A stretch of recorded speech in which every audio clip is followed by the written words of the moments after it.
Harp on Sports, the Bar, podcast, media, audio, and radio network. What do we have in store for you on this edition of the program? A little ACC expansion as Commissioner Phillips kicking the tires, exploring, is this even feasible for this conference? Seriously. Well, when it comes to the ACC, if they were really entertaining this, what would they do? Where are the growth pockets? They're a couple. They have to decide what type of conference they want to be.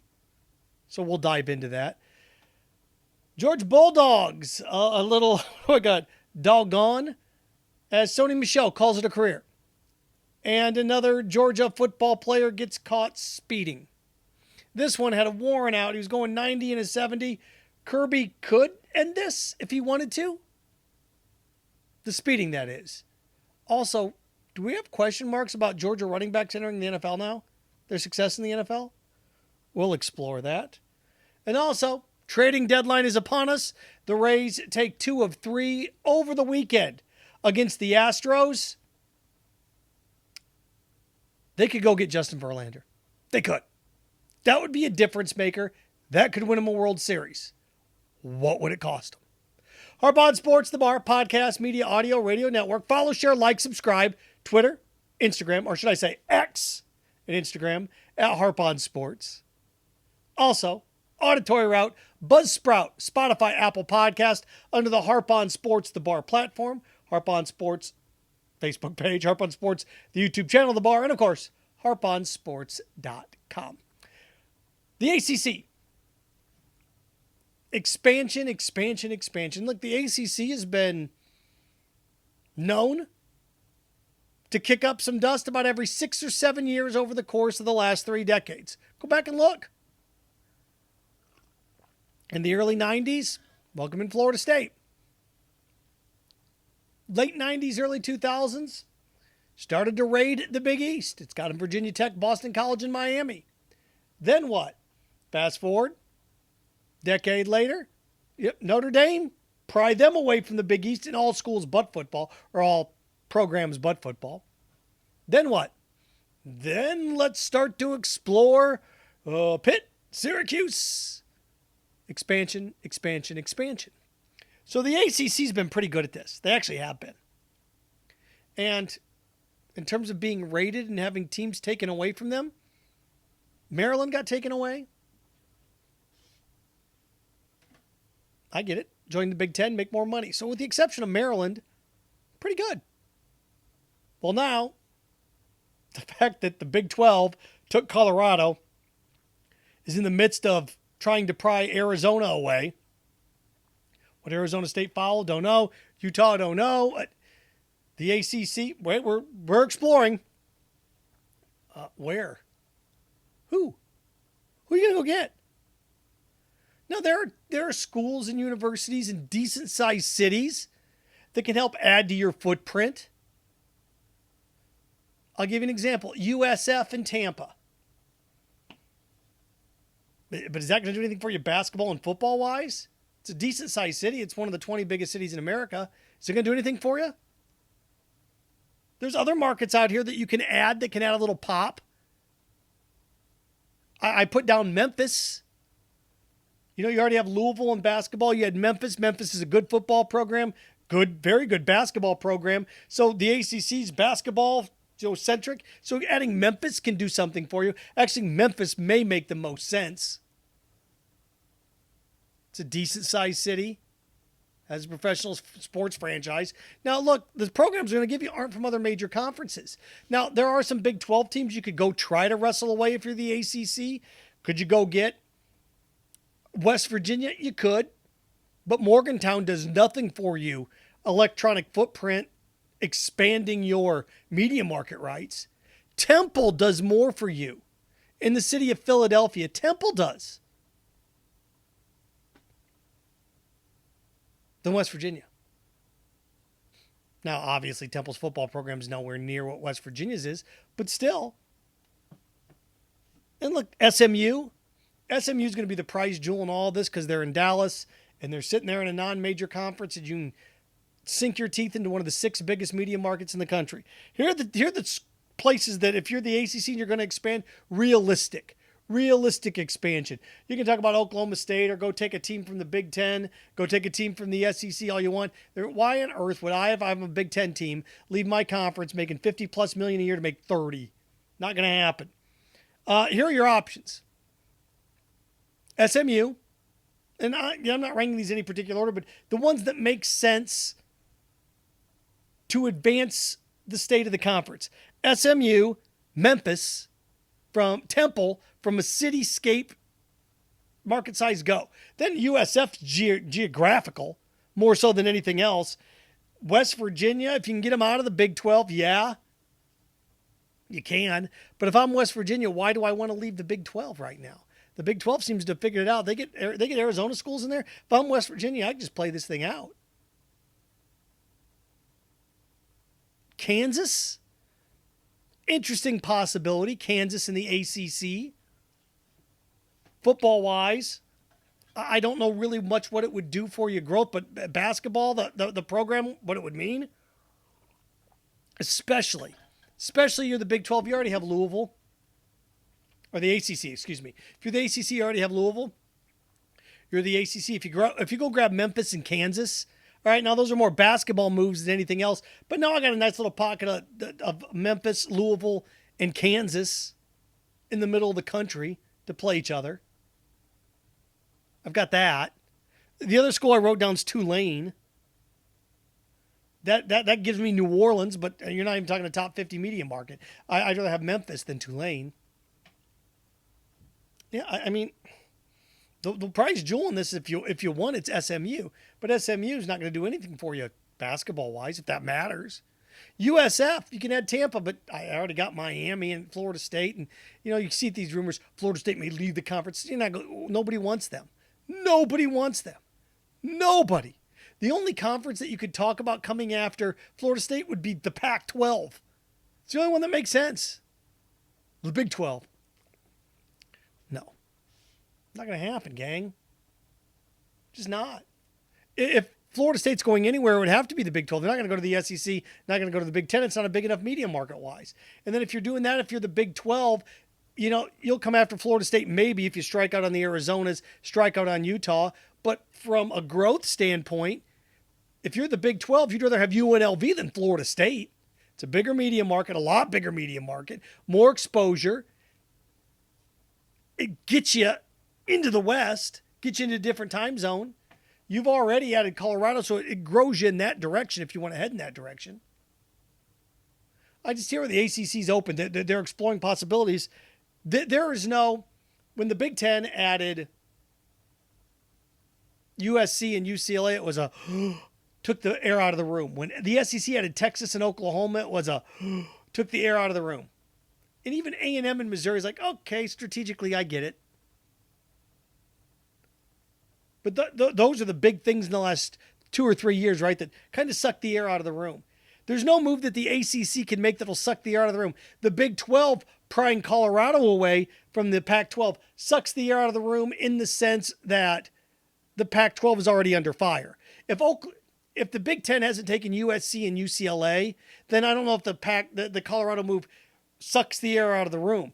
But now it does, because you've already lost 2, you've just lost 3, and it's an open season.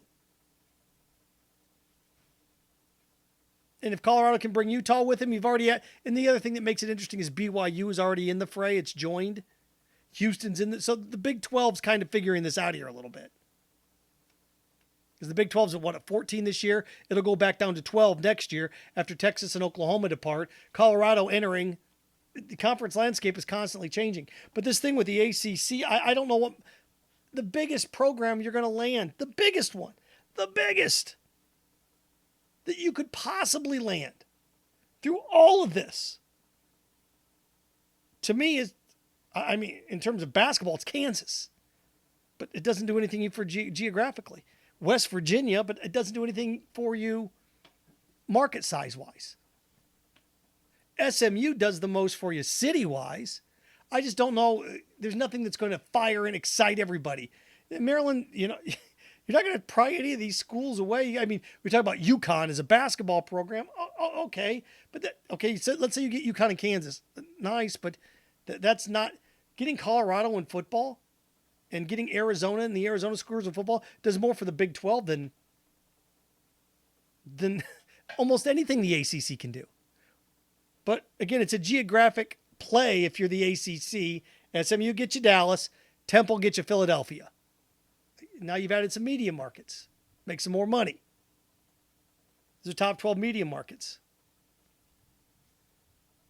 Other than that, you're just doing it to do it. We'll see what they do. Pivoting to college football, at least in the SEC side.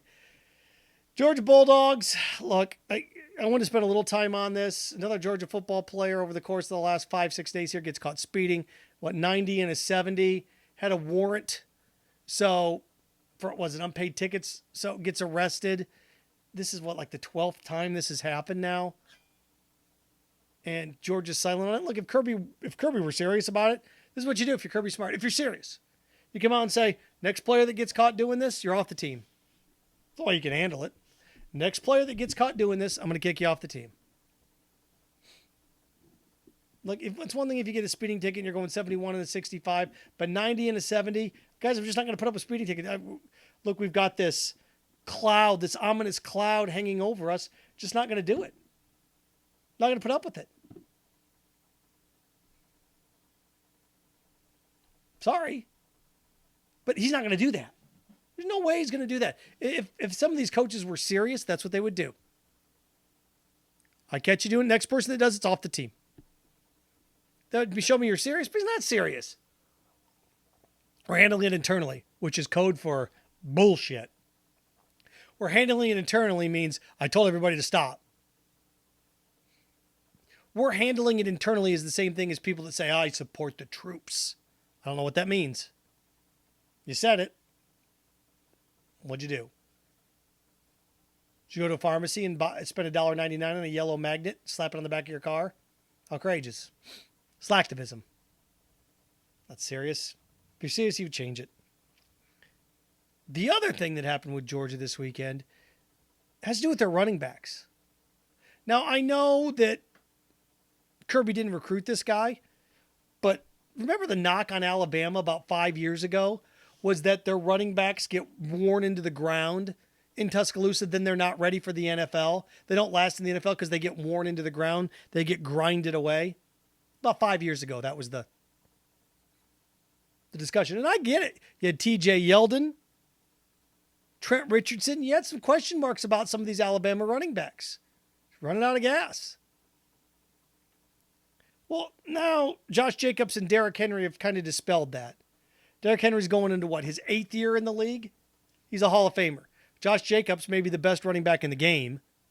So Alabama's kind of, squelched that to some extent. But as Georgia's program has ascended and become the preeminent program in college football, I went through and looked over the course of the last 10, 11 years here. Holyfield, Isaiah Crowell, Sony Michel, Todd Gurley.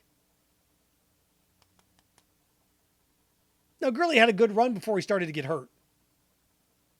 But DeAndre Swift with the Lions is okay. I mean, Nick Chubb's legit. Chubb's legit. But the rest of these guys? Do we have what we had at Alabama 5 years ago now happening at Georgia? Where the grind of a running back at that school and the competition at that school and playing in the conference and the quality programs. Now, Georgia's schedule is not great this year, but the grind of that position. Does it take its toll at the next level? Now, Alabama's offense has changed. It changed with Lane Kiffin a little bit, but it's really changed, spread it out, throw. The emphasis on the running back is not what it was 8-9 years ago. So when these guys are getting to the league, they have a little more tread on the tires. Georgia? Question mark? Do we start to question Georgia running backs and what they go through? Because again, Nick Chubb's okay, but you think of a team that's the preeminent team in college football. Look at where they've been 5 or 6 years now.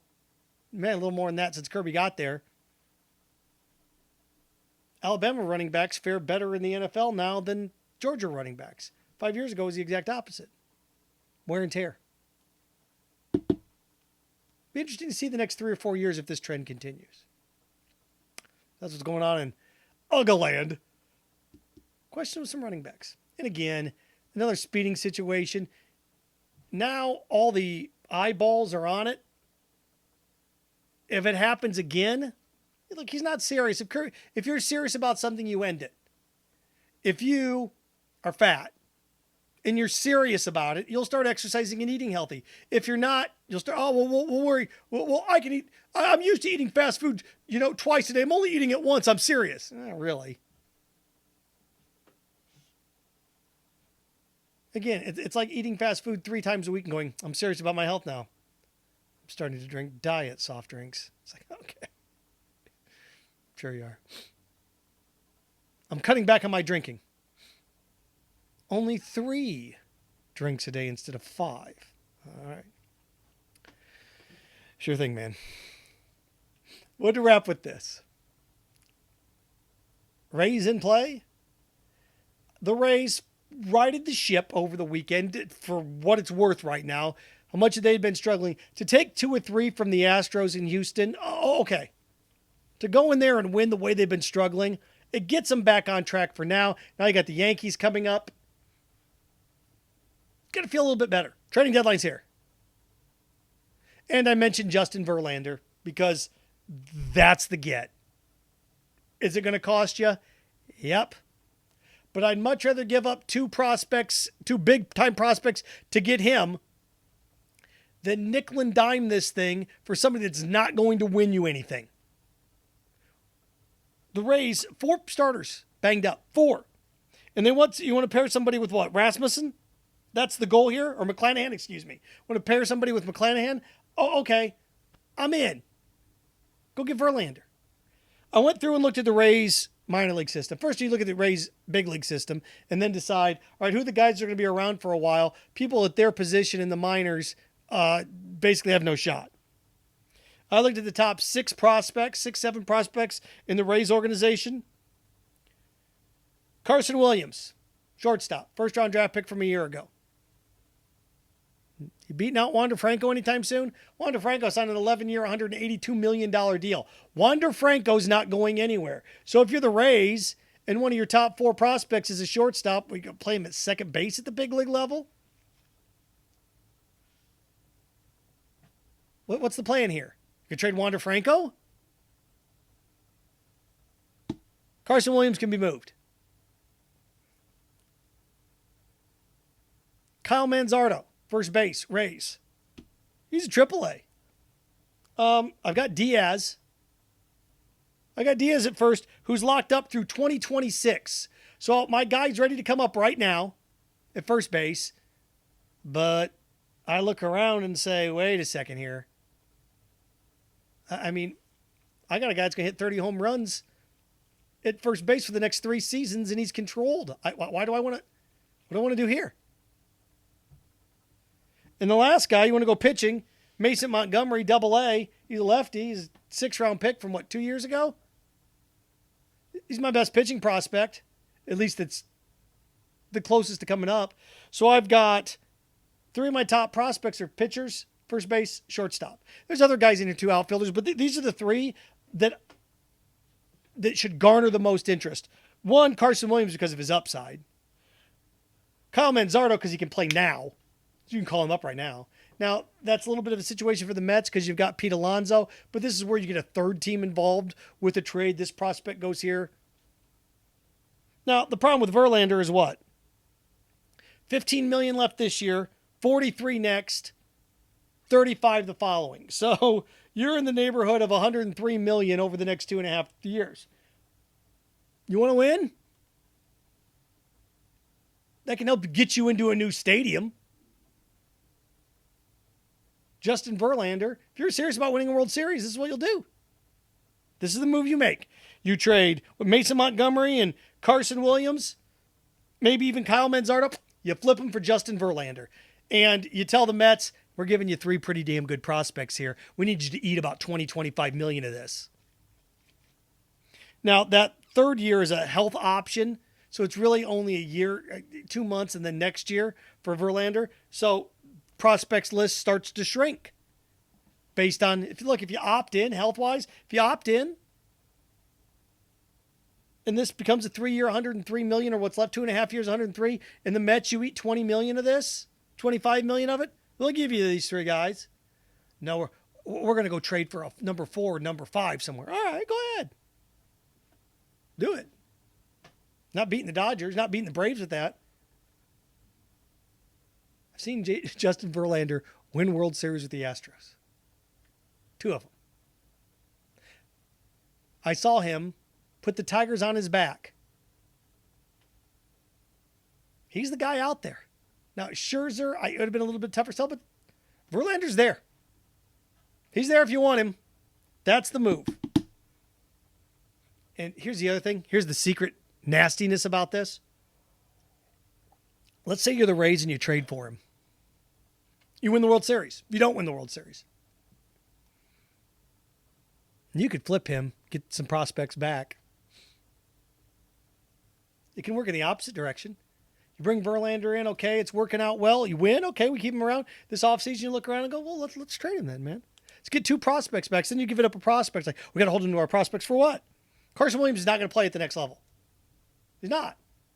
Got Wander Franco in front of him. Kyle Manzardo, not playing. Mason Montgomery could, as a pitcher. Maybe slated in at the back end of that rotation next year. Maybe. Probably 2 years from coming up. The Mets want to rebuild their farm system. Those are the moves. If you're serious. That's right. Justin Verlander can help the Rays win a World Series. You trade for a number 4 or 5 in the rotation, you're not going to win it. You're not. You serious or not? Are you serious as I'm going to get back in shape? Fast food still, but diet drinks from now on. Okay. Or I'm going to get up at 5:30 and run 2 miles every day. What are you, Rays? About to find out. Harp on Sports, the Bar, podcast, media, audio, radio network. Follow, share, like, subscribe at Harp on Sports Twitter, at Harp on Sports Instagram. I should say at Harp on Sports X. Now, got to change all that imaging in the station and all that. It's gonna take a while to get used to that. You can hear us auditory route. Harp on Sports, the Bar, Buzzsprout, Spotify, Apple Podcast, Harp on Sports Facebook page, Harp on Sports, the YouTube channel, and of course, harponsports.com. Remember, stay clean, stay focused, stay strong. Frankenstein. Have fun with your friends.